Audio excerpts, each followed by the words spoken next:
Hello! Hello mga kaibigan! Mga kaibigan natin dyan sa Pilipinas. Saka mga kaibigan natin dito sa Amerika. Lalo na dito sa Amerika. Usapang katotohanan sa buhay. O, di ba?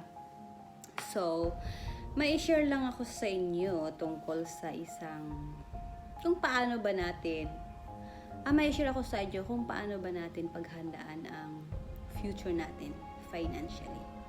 So, kailangan talaga nating paghandaan lalo na tayo ay tatanda. At kung ikaw ngayon ay bata pa, kailangan mo rin paghandaan ang future mo. Just in case kung may mangyayari sa'yo, life happens, right? May mga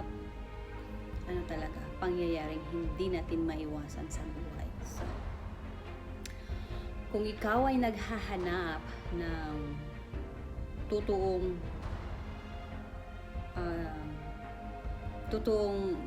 pagiging protected ang buhay mo in the future financially, so, kontak ka lang sa akin dito sa Facebook ko at saka ipapost ko din ito sa YouTube. Kasi, pag ang buhay mo, hindi mo mapaghandaan yung future mo, delikado yan. Ang pag-usapan natin dito is financial. Physically, bata ka pa ngayon, talagang malusog ka pa. At saka kung maingat ka sa pagkain mo, maingat ka sa sarili mo, sa health mo, talagang malusog ka. Aabot ka pa ng maybe 100. Pero, paano kung may nangyari sa'yo? Knock on the wood, na disgrasya kayo, car accident, for example. So, kailangan mo ding paghandaan yan. Kasi life happens, hindi mo talaga ma-predict kung ano ang future mo. So, financially pa, lalo na pag ikaw ang breadwinner, so, kailangan mo talagang paghandaan ang magiging future mo.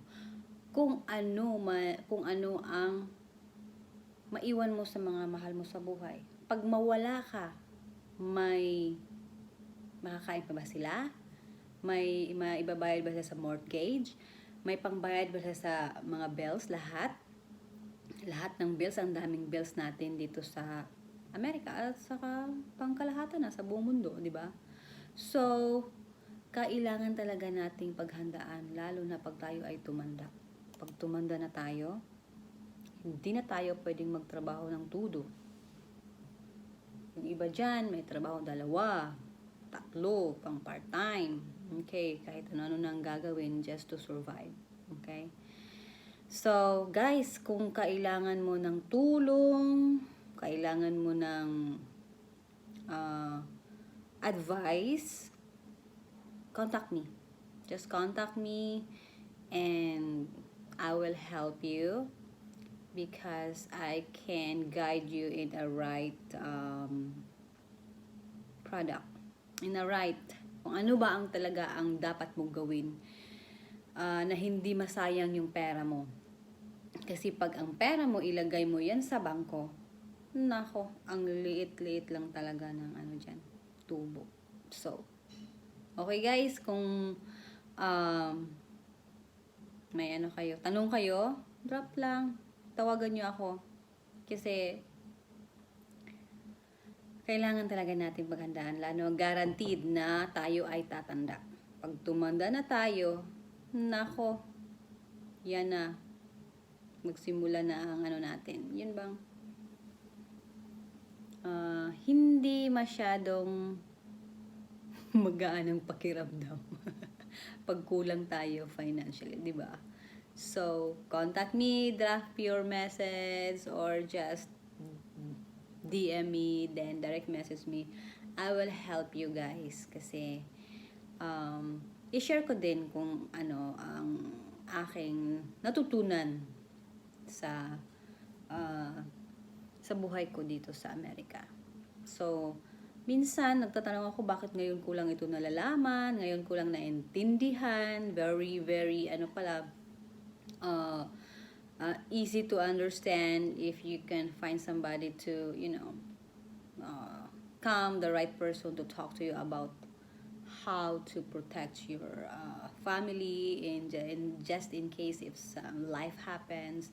And napakasimple lang pala itong intindihin ang bagay na ito kung ang tao alam din niya kung ano ang pinaggagawa niya, di ba? Ano yung pinagsasabi niya, ano ang nalalaman niya sa kanyang ginagawa. So, guys, kung may tanong kayo, please message me. Wala itong bayad ang consultation mo, okay? Free lang ito. Alright? Bye!